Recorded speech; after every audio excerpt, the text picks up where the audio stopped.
Welcome back to the Path to Happiness, an introduction to the unification principle. I'm your host, Dr. Tyler Hendricks. From our last session, we could understand why Christianity could establish a global culture, but only on the spiritual level, and why it has not been able to unite mind and body, our spiritual ideals with physical reality, and why we still have wars between nations, races, and religions, and a struggle between left and right in terms of governance. It all came from the course of Jesus. But we also have hope.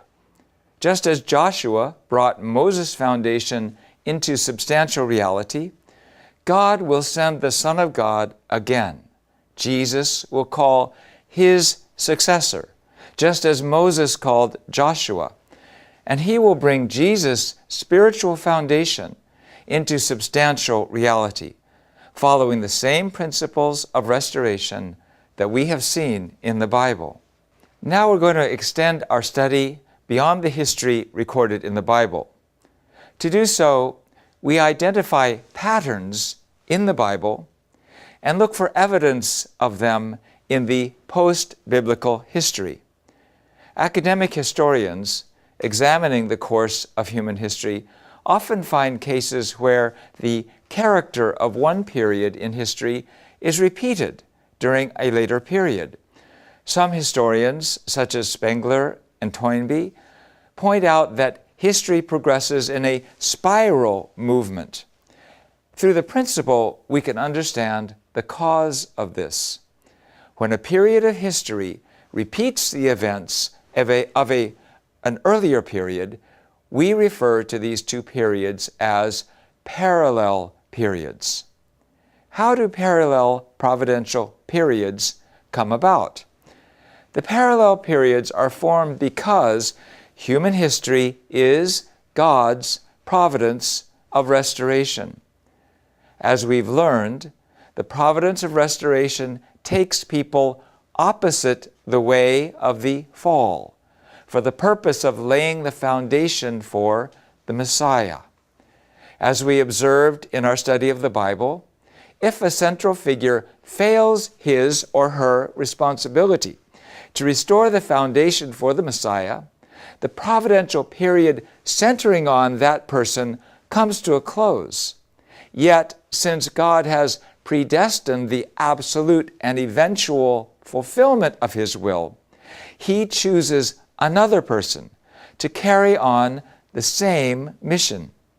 Since this new period restores the previous period, the same providential events will be repeated, appropriate to the later time period. This is how periods come to be parallel to one another. This is the basic historical view of the unification principle. Let's look at some of the rules that are involved here. First, when the providence of restoration is prolonged, it may extend to as many as 3 stages. Why would the providence of restoration be prolonged? As we learned in the principle of predestination, the predestination of God's will is absolute, but the fulfillment of that absolute will is conditional. God's will is fulfilled only when God's portion of responsibility and the human portion of responsibility are combined. Accordingly, when the central figure of the providence fails to fulfill his or her portion of responsibility, God will prolong the providence. The rule for prolongation is based on God being a being of the number 3. All things created in his likeness manifest themselves through a 3-stage process in their mode of existence, movement, and growth. Therefore, the providence of restoration may extend to as many as 3 stages. The failure in Adam's family was prolonged 3 times in the families of Noah and Abraham. When Abraham made his mistake in the symbolic offering, the dispensation was prolonged through Isaac in the 2nd generation, and it was fulfilled by Jacob in the 3rd generation. Moses and Jesus courses each extended to 3 courses. Therefore, the entire course to fulfill the providence of restoration has awaited a 3rd providence for its realization and completion through the 3 stages of Adam, Jesus, and Christ at the second advent. Second, the indemnity conditions over a long expanse of time need to be collapsed and restored in one lifetime. The conditions that accumulate in providential history due to the failures to complete our responsibility are called vertical indemnity conditions. The task of the central figures to fulfill all these conditions in a short time is called horizontal restoration through indemnity.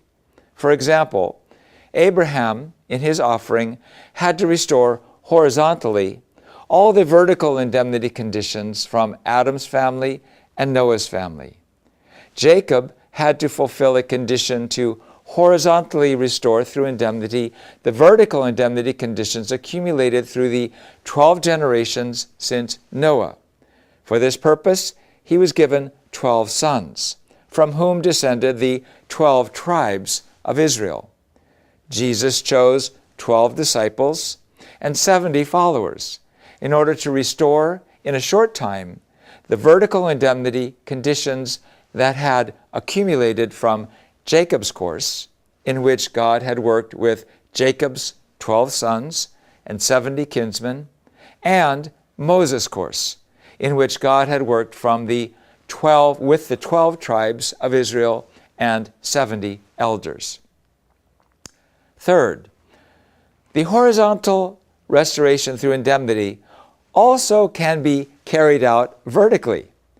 Because Abraham failed in his symbolic offering, the condition was prolonged vertically to 3 generations, from Isaac to Jacob, covering periods of 120 years, 40 years, 21 years, and another 40 years.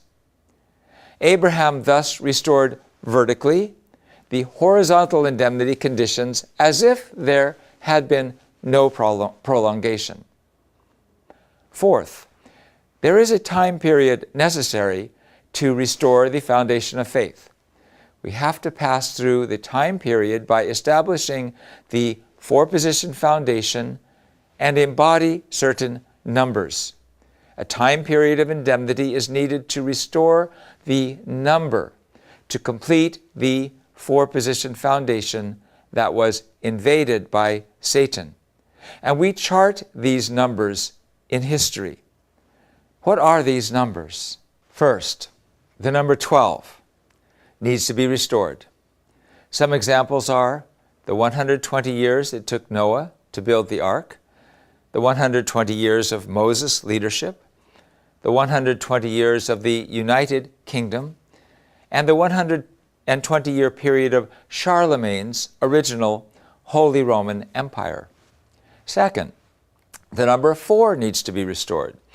Examples include Moses' 40-day fasts, the 40-day mission of the spies in the land of Canaan, Jesus' 40-day fast, and the 40 days of the ministry of the resurrected Jesus. Thirdly, the number 21. It's made up of 7 and 3 multiplied together. The number 7 is the sum of the number of heaven, 3, and the number of earth, 4. The periods of formation stage, growth stage, and completion stage each require the number 7, so we end up with the number 21. Examples include Noah sent out a dove 3 times in 7-day intervals, 21. Jacob labored in exile in Haran, enduring 3 7-year periods. There was the 210-year period of the Israelites' exile in Babylon and their return to Israel, and a 210-year period from the papal captivity and return to Rome on the eve of the Reformation. Fourth, the number 40. When the number 4 the number of the four-position foundation, is multiplied by the number 10, the number of unity, they form the number 40. So for example, God had Noah endure the 40-day flood judgment. Noah sent a dove 40 days after the ark came to rest on Mount Ararat. Moses' 40-day fast. Israel's wandering for 40 years. The 400 years from Noah to Abraham. The 400-year period of slavery in Egypt. And the 4,000 biblical years from Adam to Jesus.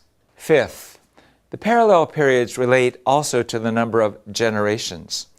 We learned that God chose Noah as the central figure to restore the foundation of faith 10 generations and 1,600 years after Adam.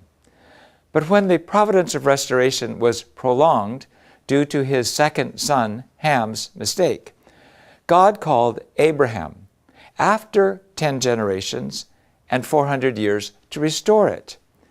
Let's examine the numerical significance of the 1,600 years and 10 generations in the period of restoration through indemnity. The growing period has 3 stages, each of which consists of 3 substages. When these are completed, we have a total of 9 stages. After passing through the 9 stages, the creation can enter God's realm of direct dominion and complete the purpose of creation by becoming one with God. The number 10 is called the number of return or number of unity. Therefore, God set up Noah 10 generations after Adam. God could return to the position to establish a new Adam. Adam and Eve were to have passed through a 10-stage course to maturity, which fulfilled the number 40, and thereby become perfect embodiments of 40. Each position of the four-position foundation should fulfill that indemnity period to restore the number 40. So we end up with the number 160. Since fallen people were to fulfill this number through 10 generations, they had to complete an indemnity period of 1,600 years. These numbers are all recorded in the Bible in this way. Likewise, God called Abraham 10 generations and 400 years after Noah. 10 generations had taken 1,600 years, but God shortened the human lifespan in the Bible, so the total was now 400 years. Based on our review of the Bible, let us now examine the overall viewpoint of the periods in providential history. I would like to explain by referring to the chart on the parallel time periods. The 6-stage period from the course of Adam, Noah, Abraham, Isaac, and Jacob is called the age of the providence to lay the foundation for restoration. This was the age in which the parallels are of a symbolic nature, and it was the time to build the family foundation for the Messiah. So everything took place on the family level. The second stage is the 2,000 years in 6 stages, from the time Jacob took his 12 sons and 70 kinsmen, the descendants of Abraham, to Egypt. And then the Israelites fled Egypt under the leadership of Moses and entered the land of Canaan until the coming of Jesus. This age is called the Providential Age of Restoration. In this age, the parallels are somewhere between symbolic and substantial, and we call these image parallels. It was the period to establish the national level foundation for the Messiah. Following that is the 2,000 years in 6 stages, centered on Western Christianity since the time of Jesus.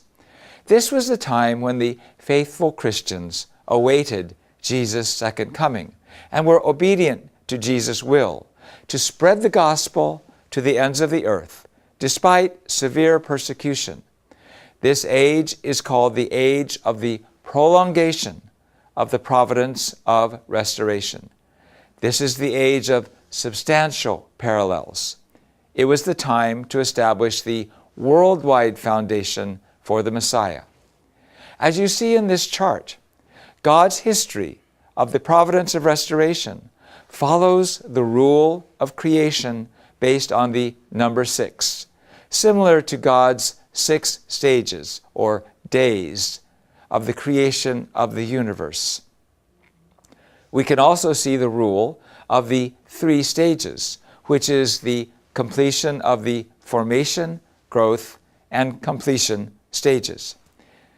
This might seem abstract to us, but let us keep in mind that we're talking about people, men and women like you and me, living their lives in hopes that one day they would see a better world, but having no idea how or when.